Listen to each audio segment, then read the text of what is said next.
Walking along a river at dawn, the mist hovers just above the water's surface, and the world around you is quiet.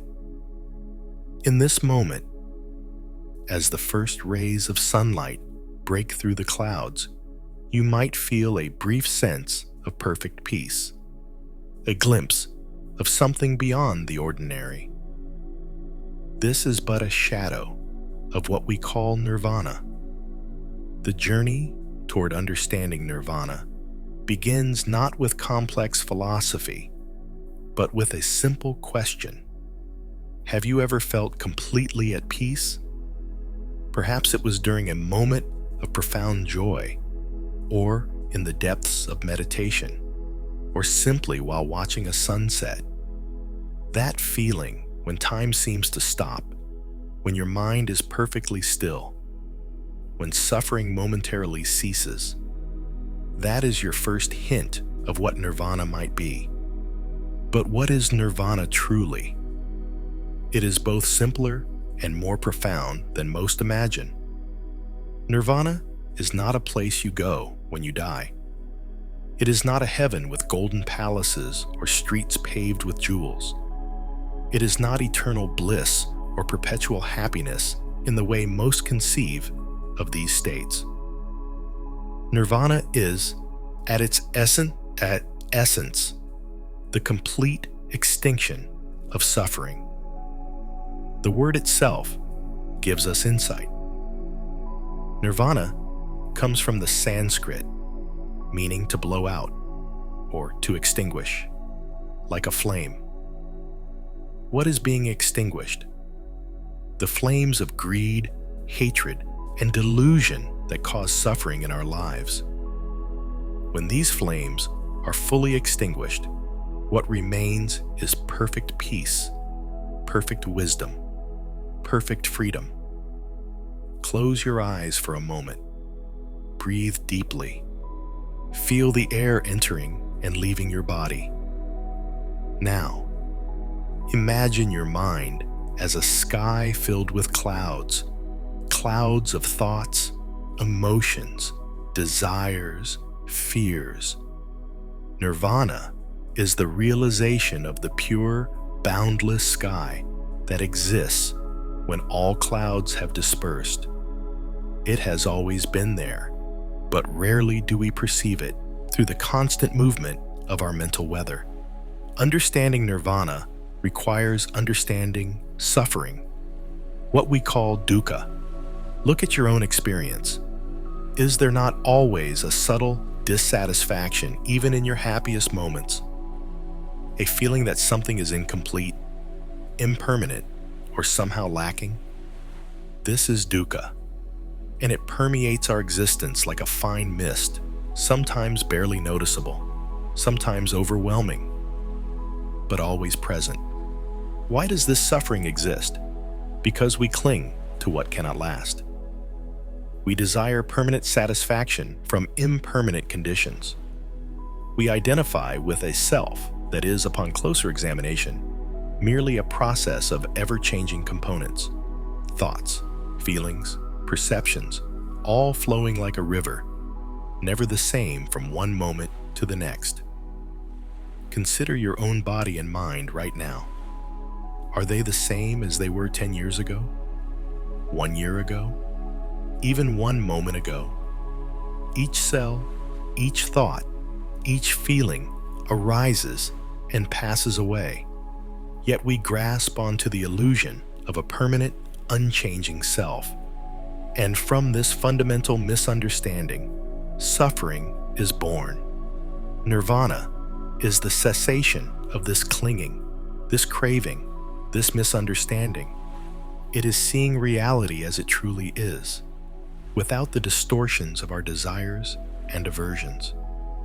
It is freedom from the cycle of becoming, what we call samsara, the endless wheel of birth, death, and rebirth, driven by our actions and their consequences. But how can we understand something that is beyond ordinary experience? Perhaps through negation, by understanding what nirvana is not. Nirvana is not annihilation or non-existence. It is not eternal existence either. It is not nihilism, nor is it eternalism.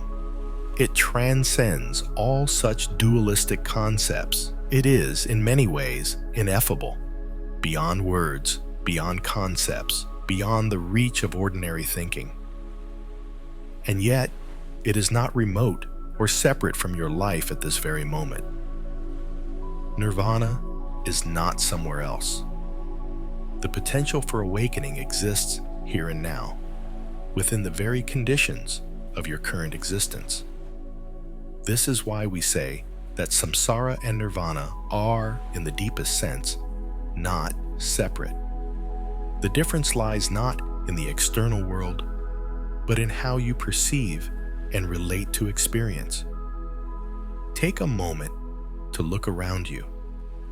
The sights, sounds, sensations you experience, they are neither samsara nor nirvana in themselves. It is your relationship to them that determines whether you experience bondage or freedom. When seen with the eye of wisdom, the very things that once caused suffering can become the path to liberation. Consider the analogy of water and waves. When the water is agitated, we see many distinct waves, each seemingly separate and unique. But when the water becomes still, the waves disappear, returning to their source. They were never truly separate from the water. Similarly, all phenomena arise from and return to the unconditioned nature of reality, what we might call the nirvanic element that underlies all existence. Do not think of nirvana as a reward for spiritual practice. It is not something earned or achieved like worldly goals.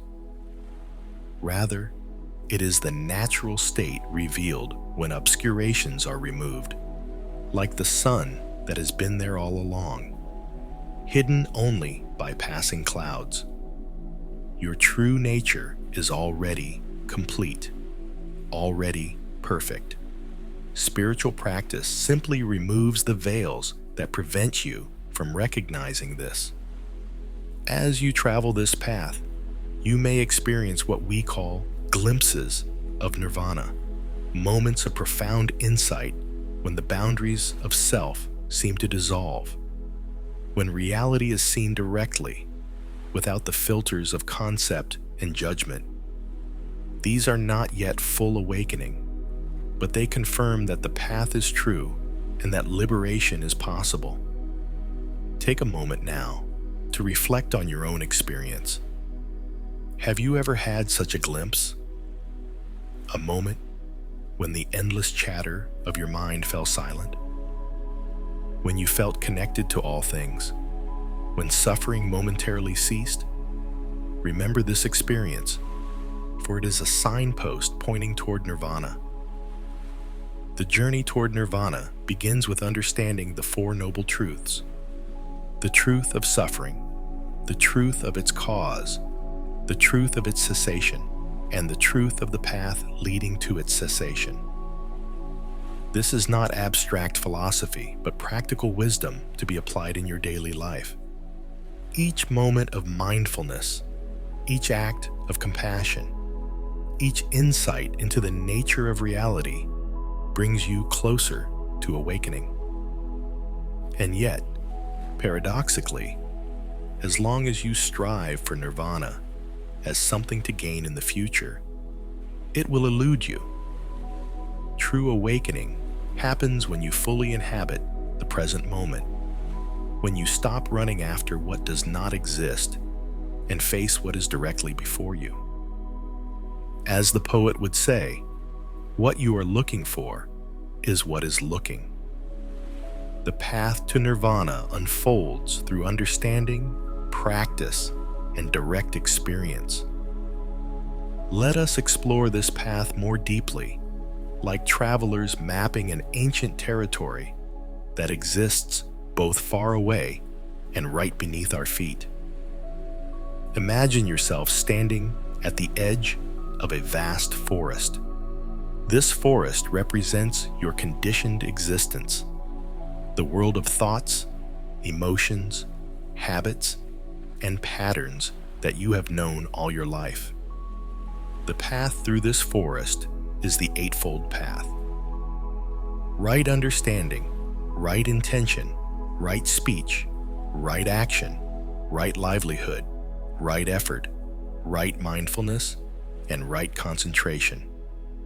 Each aspect of the path is not a commandment, but an element of a harmonious whole, like 8 notes forming a perfect octave.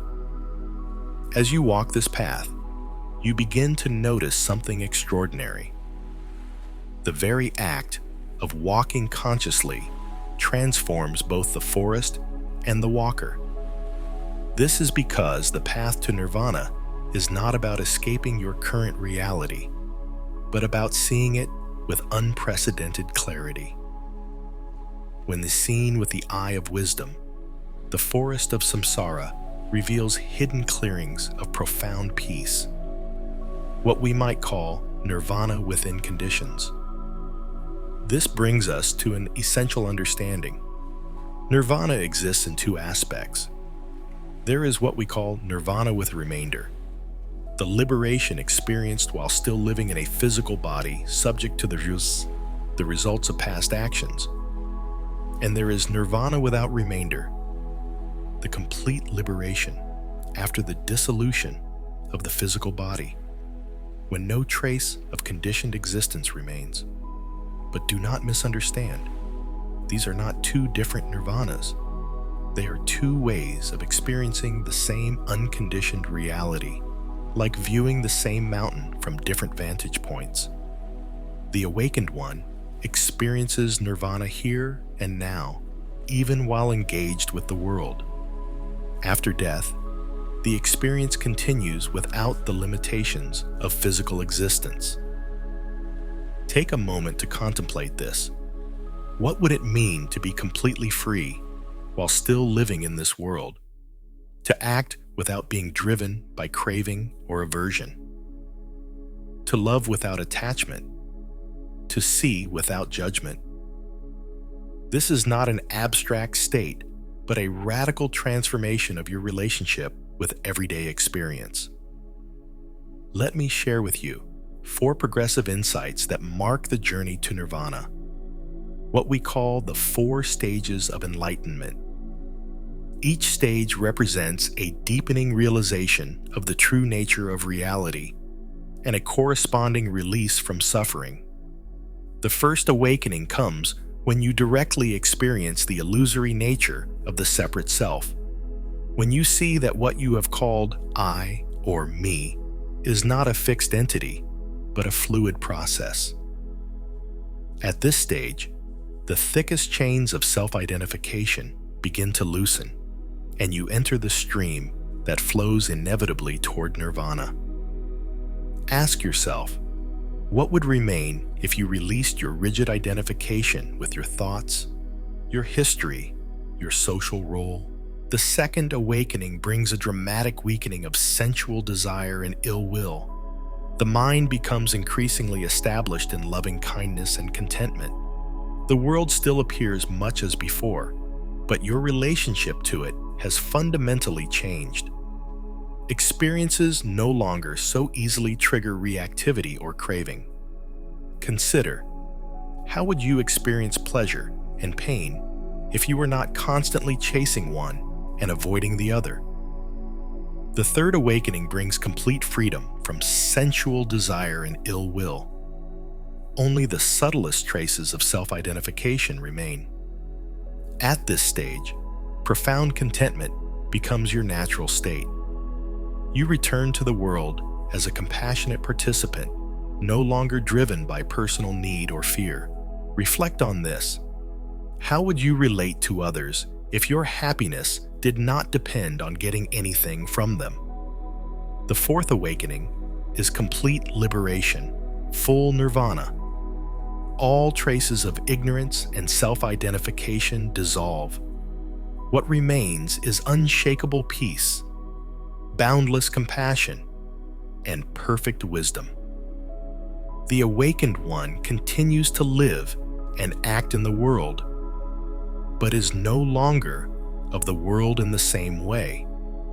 Like a lotus floating above muddy water, they engage with conditions without being stained by them. But do not fixate on these stages as achievements to be acquired. They are not status symbols for the spiritually ambitious. They are natural unfoldments of wisdom, as organic as a flower opening to the sun. The moment you grasp at enlightenment as something to possess, you have already turned away from its essence. The paradox of nirvana is that it cannot be grasped, only realized. It cannot be achieved, only discovered. It is not a reward for spiritual practice, but the natural result of seeing through delusion. Like a bird that has always been able to fly, but believed itself caged, liberation comes not from gaining something new, but from recognizing what has always been true.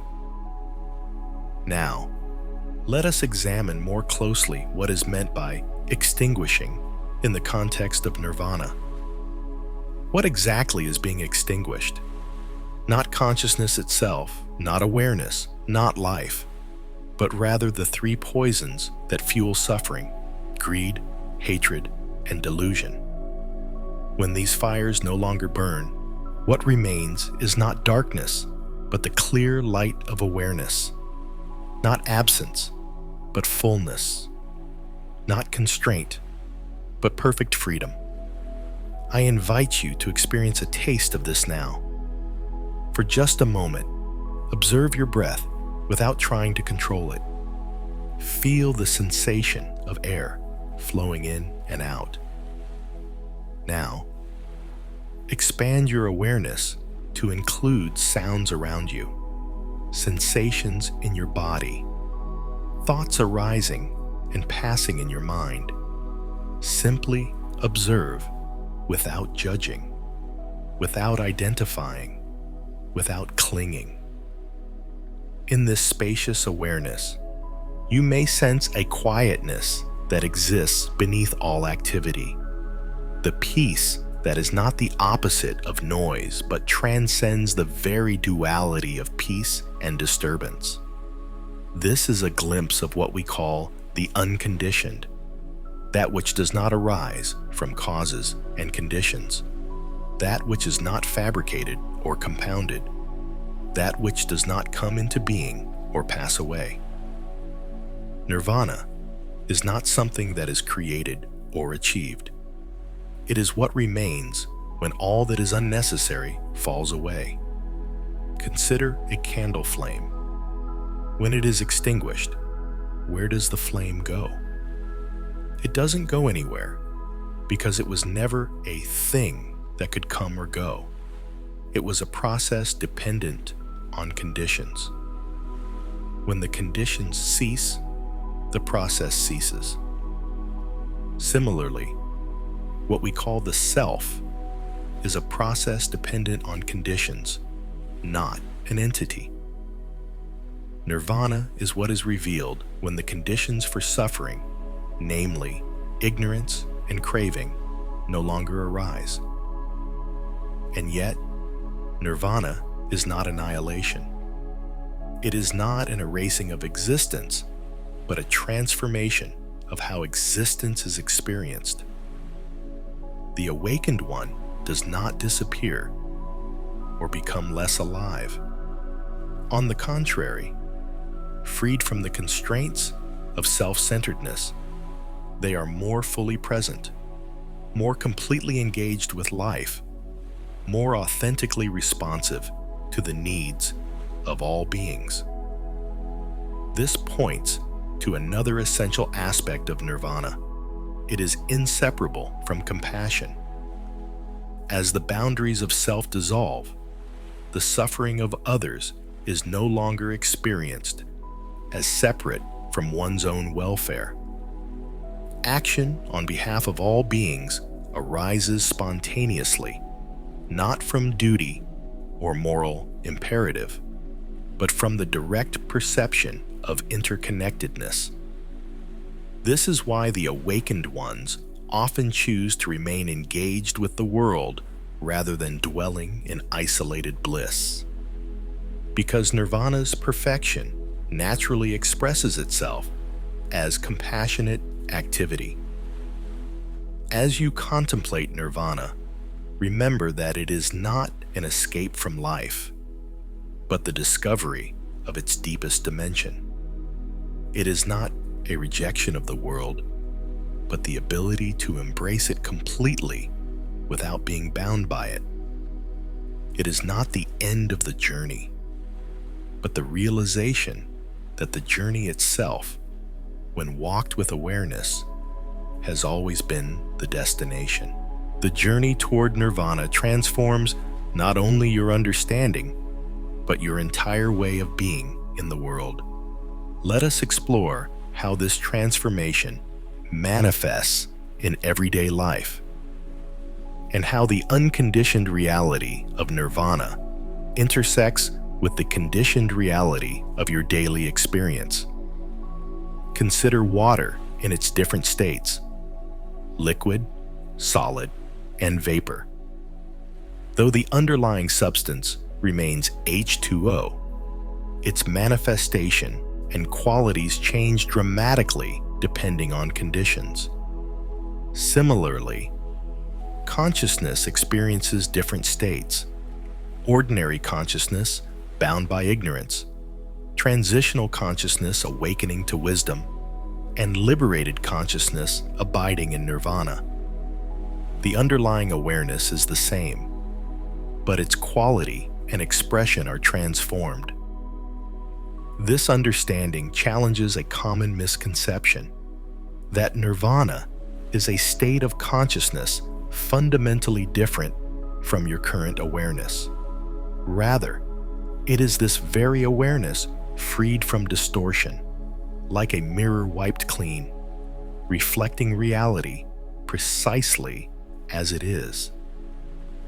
The difference is not in the awareness itself, but in what conditions it and how it relates to experience. Imagine you are dreaming. Within the dream, everything seems solid and real.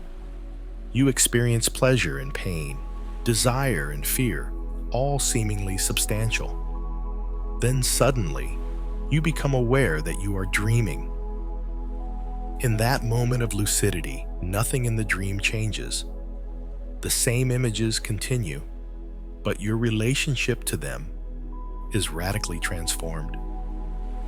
You no longer fear the dream tiger or crave the dream treasure because you recognize their dreamlike nature. Awakening to nirvana is similar to this becoming lucid, but in relation to what you now consider normal reality. The world continues much as before. Forms appear, sounds are heard, thoughts arise. But they are experienced without the distorting filters of ignorance and craving. The awakened one sees the dreamlike nature of conditioned existence while fully engaging with it. This brings us to another essential point. Nirvana is not disengagement from life, but perfect engagement. It is not detachment in the sense of cold indifference, but non-attachment in the sense of freedom from compulsive clinging and aversion. The awakened one loves more deeply, not less, because their love is not contingent on personal need or expectation. They act more effectively, not less, because their actions arise from clear seeing rather than confusion. I invite you to test this understanding. For the next few minutes of your day, try to observe your experience without getting caught in the habitual patterns of liking and disliking, accepting and rejecting. Watch how sensations, emotions, and thoughts arise and pass. Notice the space between stimulus and response, the freedom that exists even within conditioned experience. This is a small taste of what it means to live from the perspective of nirvana. Now, let us address some questions that naturally arise when contemplating nirvana. You might ask, if nirvana is the extinction of the self, what continues? Who or what experiences liberation? This question itself arises from the very misunderstanding that nirvana dissolves. There is no permanent self that either continues or discontinues. There is only the ongoing flow of causes and conditions, of awareness and its objects, free from the illusion of a separate controller. Think of a river. From moment to moment, the water flowing past a particular point is never the same. Yet we still recognize the river as a continuous entity. But does the river have a self? Does it need one to flow? Your consciousness is like this river, a continuous process without a fixed essence, yet undeniably real in its flowing. Nirvana doesn't destroy this flow. It liberates it from the misconception that there is something fixed within it or controlling it. Another question. Is nirvana permanent? Yes and no. It is not permanent in the sense of an eternal state that begins at some point and then continues forever. It is permanent only in the sense that it is not conditioned, not subject to arising and passing away. It is like space, not eternal in a temporal sense, but unbound by the very concept of time. You might also wonder, can I experience nirvana while engaged in ordinary life? Again, yes and no. Glimpses of nirvana, moments of profound insight and freedom, can occur anywhere, at any time, even in the midst of daily activities. But complete, unshakable liberation generally requires dedicated practice and transformation. Yet once established, nirvana is not separate from ordinary life. The awakened ones eat, walk, talk, and engage in activities, but they do so from a place of perfect freedom and clarity. Consider this. Right now, awareness is reading these words. This awareness is clear, cognizant, present. Beneath the movement of thoughts and emotions, this fundamental quality of knowing is already free, already at peace. It doesn't need to be created or achieved, it only needs to be recognized. This recognition, sustained and deepened through wisdom and practice, flowers into the full realization of nirvana. The path to this realization is both gradual and sudden. It is gradual in that wisdom and compassion must be cultivated over time, like a garden slowly coming to bloom.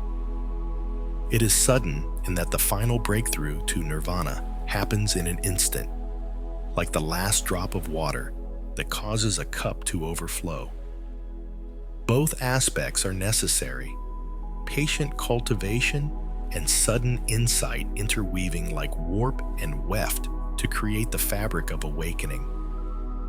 As you continue this journey, remember that the map is not the territory. All these words and concepts about nirvana are merely fingers pointing to the moon, not the moon itself. They are rafts to cross the river, to be left behind on the other shore. The ultimate truth of nirvana must be experienced directly, beyond all concepts, beyond all descriptions, even beyond the concept of beyond. In the end, nirvana is nothing special. And in saying it is nothing special, I mean it is the most extraordinary discovery possible. That freedom and peace are not distant attainments, but the deepest truth of what you already are. The search ends not by finding something new, but by recognizing what has never been lost. The treasure was buried, not in some far-off land, but in the ground beneath your feet.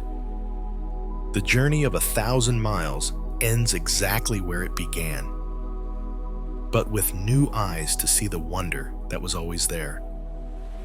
This is the paradox and the promise of Nirvana, that what you seek with such effort and longing is what you already are in your most essential nature.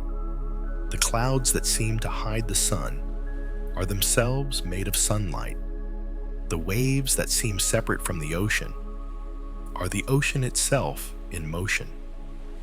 The thoughts and feelings that seem to obscure your true nature are themselves expressions of that boundless awareness, temporarily contracted into forms that will dissolve back into their source. Like mist returning to the sky, let us complete our exploration with a simple practice. Close your eyes if it feels comfortable, and bring your attention to the simple fact of being aware. Not aware of anything in particular, but awareness itself. The knowing quality that is present whether thoughts are racing or the mind is still, whether emotions are turbulent or calm, whether the body is in pain or at ease. Rest in this awareness without trying to change anything, without seeking any particular state or experience. This awareness, clear, open, unbounded, is your birthright. It is the foundation from which Nirvana is realized, the home to which all journeys eventually return. I am grateful that you have stayed with us until the end of this video.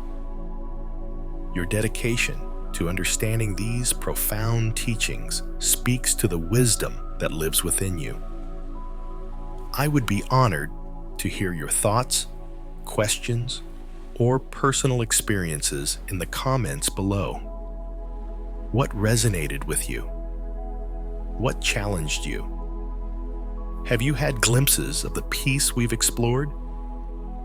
Your voice is an important part of this ongoing conversation about the nature of suffering and liberation. Please share your insights, for in sharing, we learn from one another, and the ancient path becomes alive in our modern world. May your journey toward understanding bring peace to yourself and all beings.